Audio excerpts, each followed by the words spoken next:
Welcome to Dave's Cooking Show, and for you today, we have some garlic orzo. And it's a super simple but really delicious dish to make. Anyone can make this. If it's your first time trying to cook anything, this is a great one because it's really forgiving and really easy.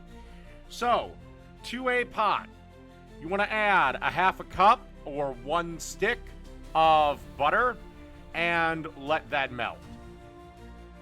You should also have a pot of water that you're heating up to the boil or is boiling, and you add your pasta. Like, this dish takes like 5 minutes. So add your orzo pasta, take a minute off the package directions, and remember the most important thing with pasta, salt the water. Salt, salt, salt. It should be about as salty as the sea. I usually add for my pasta, I fill a standard kettle up with water, and then it's probably about 3 tablespoons of salt. It's the only chance to season the pasta. Now that the butter is mostly melted, we're going to add 4 garlic cloves that we minced up. And then you're going to want to stir this around and then kill the heat to low, maybe medium low if you're using an electric stove. And you just want to slowly cook this. Again, you don't want the garlic to burn, so the only challenge is timing. That's, like I said, by this point, your pasta should be in the water and cooking. All right. Let's move on to the next step. Okay. Now that our pasta is cooked and drained, it's time to add it to the bowl. One thing also about pasta is, again, take that, whatever the minimum cooking time for al dente is, take a minute off of that, because right now it's still cooking. Also, unless you are making a pasta salad, don't rinse your pasta. All that wonderful starch gets washed off. Obviously, if you're making a pasta salad, well, it's a cold dish. You're screwed.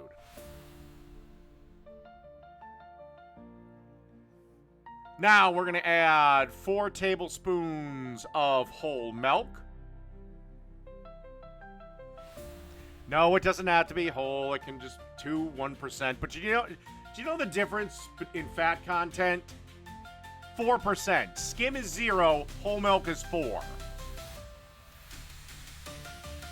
And then you want to pour that garlic butter mixture in there.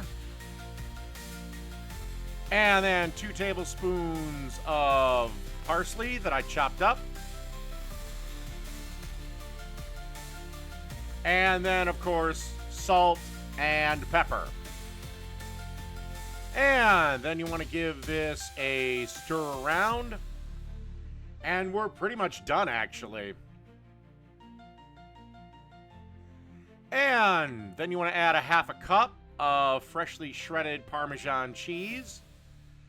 Okay, if for whatever reason you can't get a block of Parmesan cheese from your groceries deli, if you do use the pre-shredded stuff, it doesn't melt quite as well. So it's fine, but it won't melt quite as well. So I highly recommend getting the actual block. Alrighty. Then you want to spoon a little bit of our garlic orzo in a bowl. Add, and this is optional, but I like it, a little bit of pepper on top. And then just a little bit more of that Parmesan cheese. And that's really it. Like I said, makes a great side dish or makes a great meal on its own. Super easy to do. So that's garlic orzo. Done.